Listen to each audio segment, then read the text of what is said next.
Lizzie had always been a determined and independent woman. At 32, she had a promising career as an architect in a large firm in the city.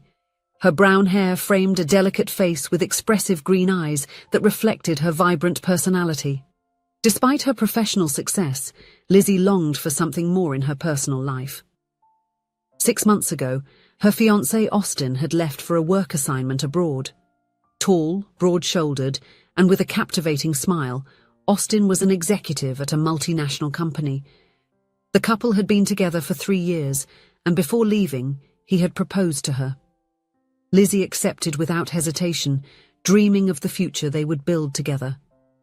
The first few months of separation were difficult, but Lizzie remained optimistic. They exchanged daily messages and made video calls whenever possible.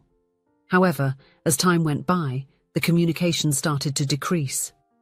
Austin claimed to be very busy, the calls became more infrequent and the messages shorter. Even so, Lizzie tried to understand. After all, she knew long-distance relationships were challenging. Finally, after 6 long months, the day of Austin's return had arrived. Lizzie woke up early, as excited as a child on Christmas morning. She decided to surprise her fiancé, ignoring his request not to pick him up at the airport. She spent hours getting ready, carefully choosing every detail. She wore the blue dress that Austin loved so much, an elegant model that accentuated her curves. She went to the salon, where she got an elaborate hairstyle and makeup that highlighted her green eyes.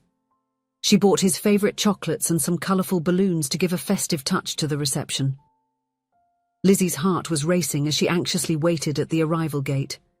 Her eyes scanned every face that passed, looking for Austin. Finally, she spotted him coming through the gate. A broad smile lit up her face, but it soon faded. Austin was not alone. Beside him, a woman with long blonde hair walked arm in arm with him. The two were chatting animatedly, exchanging looks filled with complicity. Lizzie felt as if the ground had disappeared beneath her feet. She tried to hide, but the colorful balloons betrayed her, catching Austin's attention. Their eyes met, and Lizzie saw the shock and guilt in his eyes. "Lizzie, what?"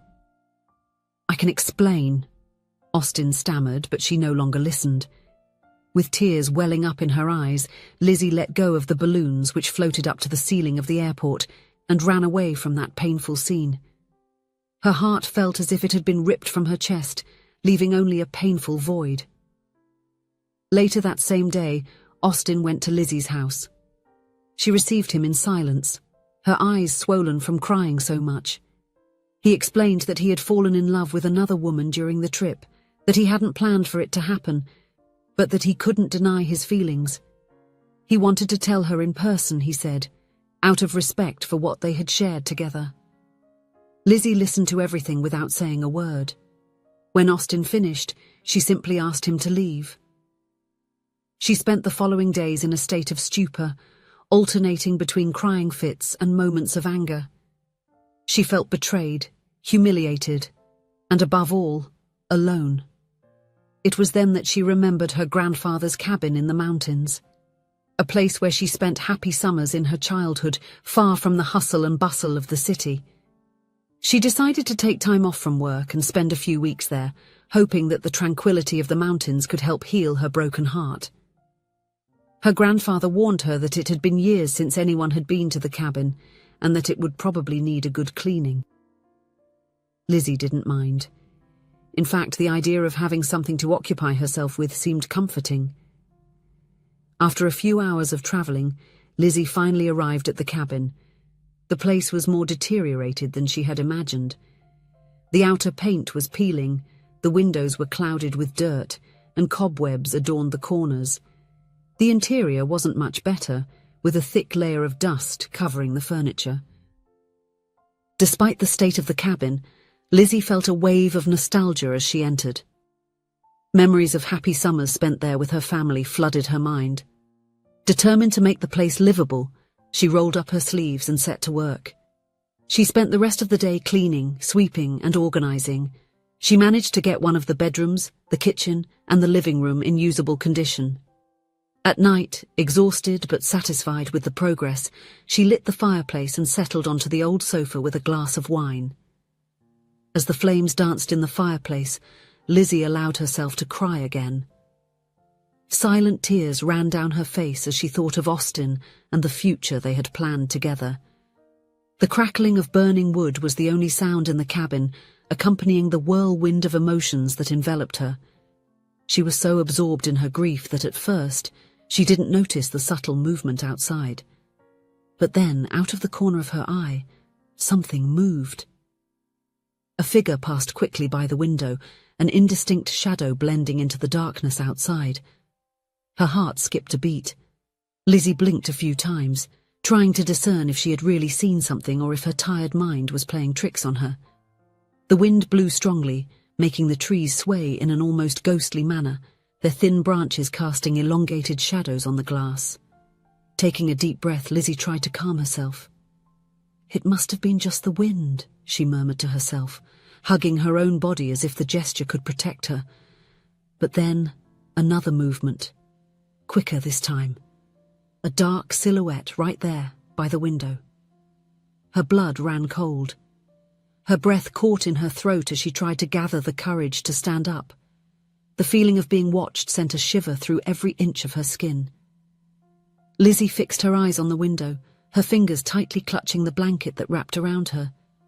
Whatever was out there, it wasn't moving anymore. Only the trees continued their wild ballet under the howling wind. Lizzie ended up falling asleep on the couch.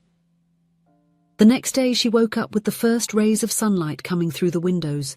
She wasn't hungry, but she forced herself to prepare breakfast anyway.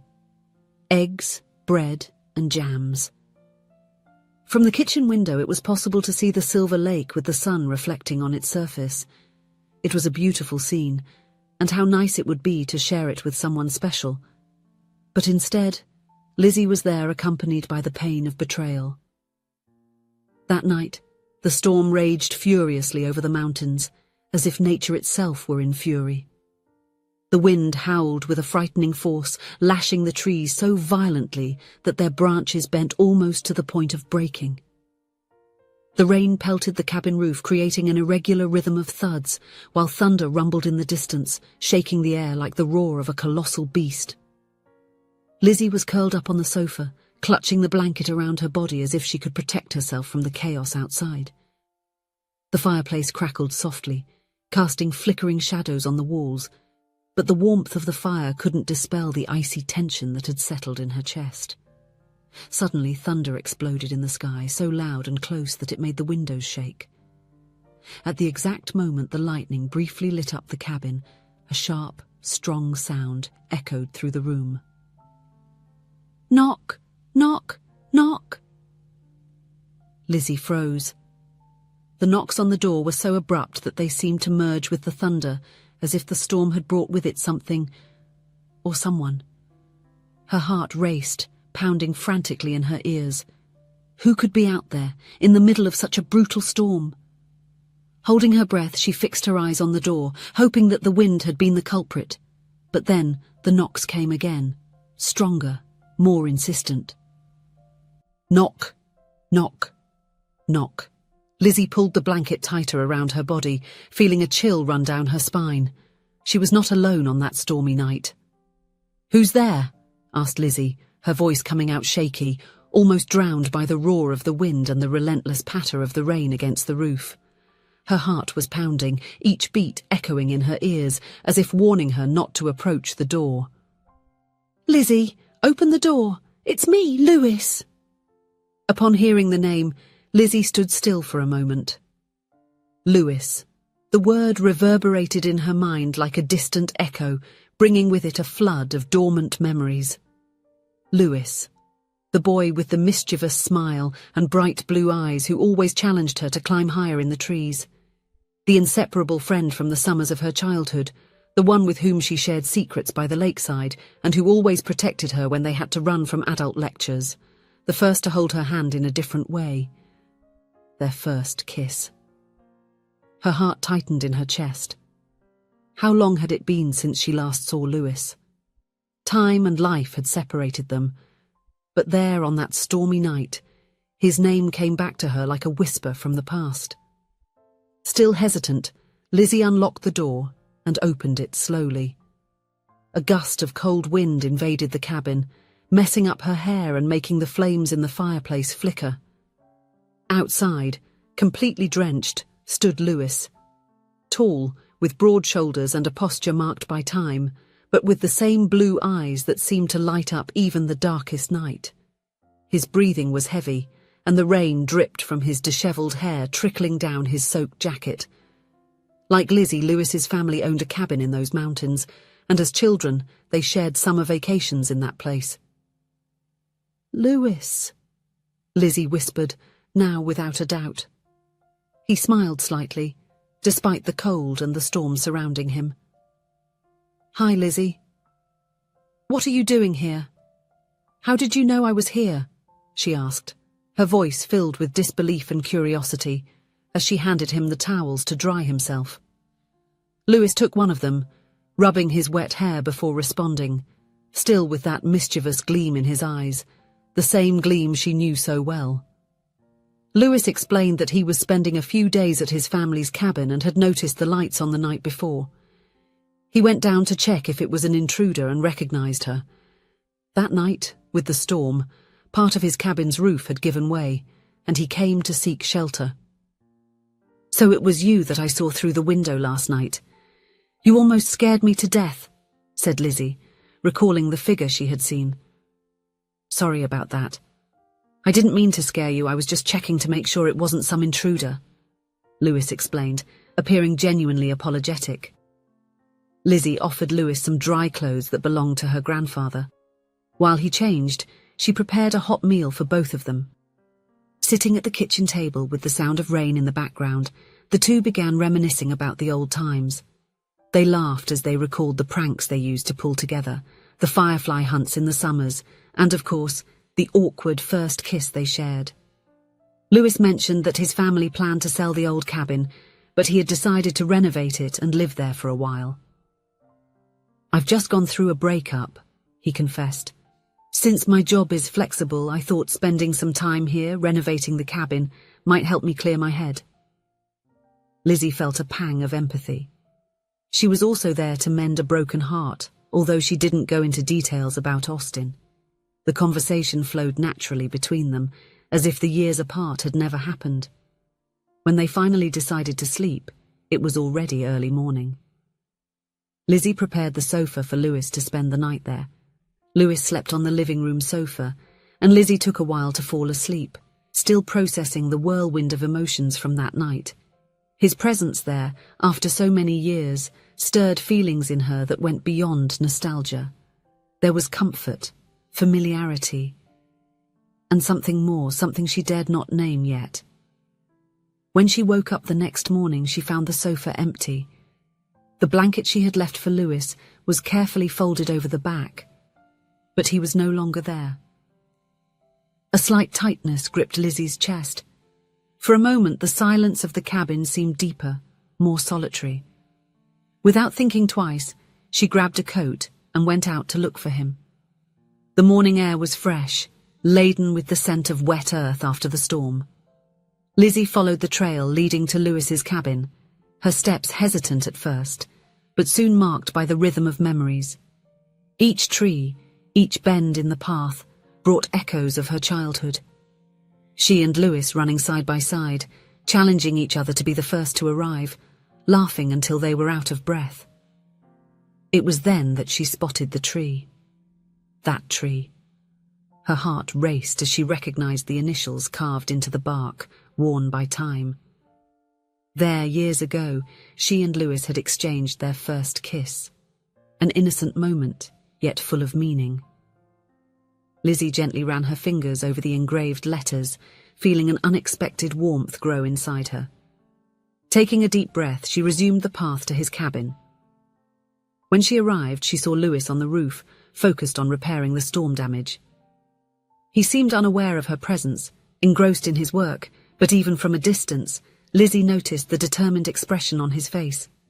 "Lewis!" she called, her voice a bit louder to overcome the cold morning wind.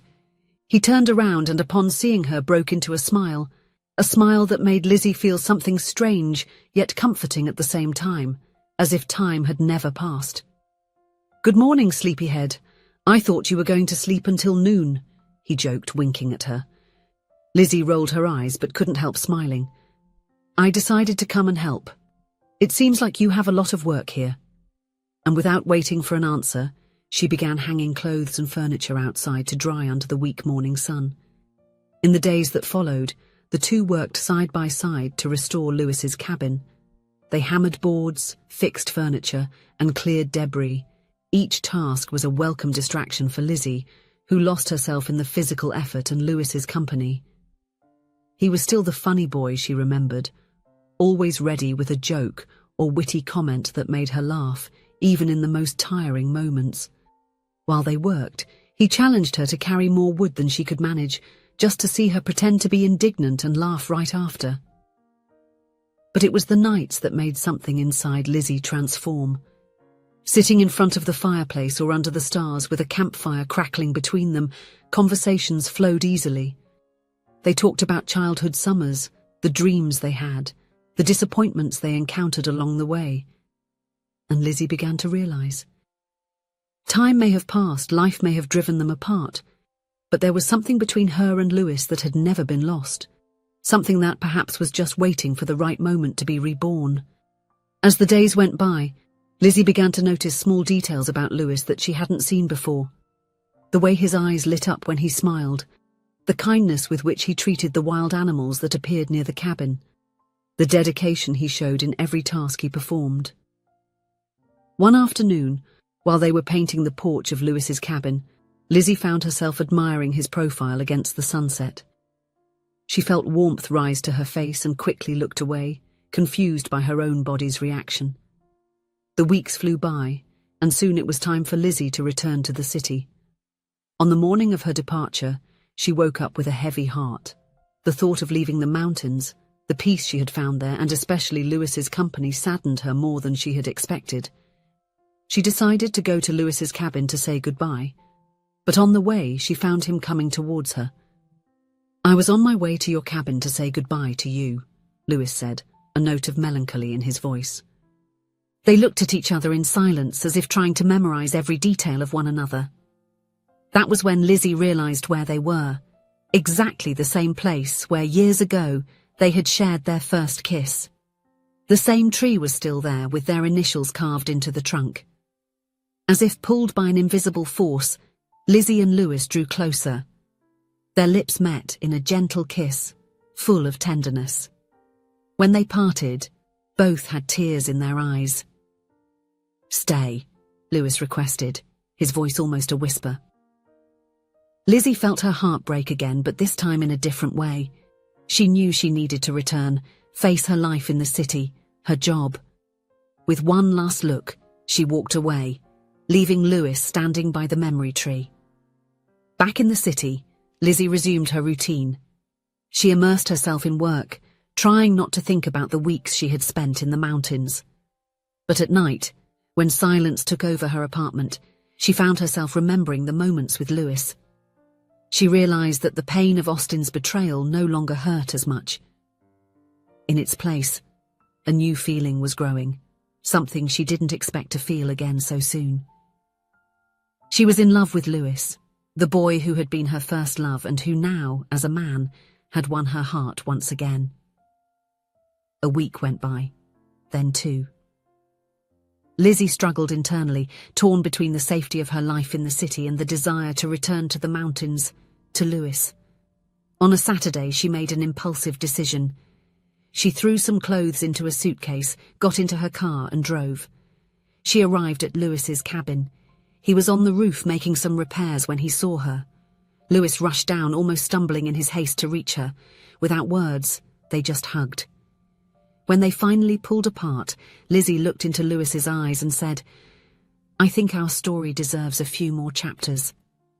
Lewis smiled, that smile that made Lizzie's heart melt.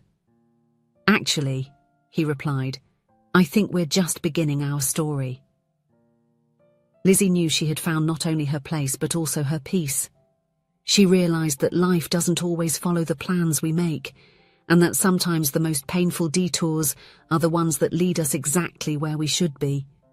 The future was still a mystery, but now she understood that true happiness wasn't in having all the answers, but in walking alongside someone who chose to share the journey day after day. She and Lewis would face the challenges together, not because fate had forced them to, but because they both chose to stand by each other. If you enjoyed the story, please leave a comment with a rating from 1 to 5 to show how much you liked it. Also, watch the video that is now appearing on your screen. See you soon.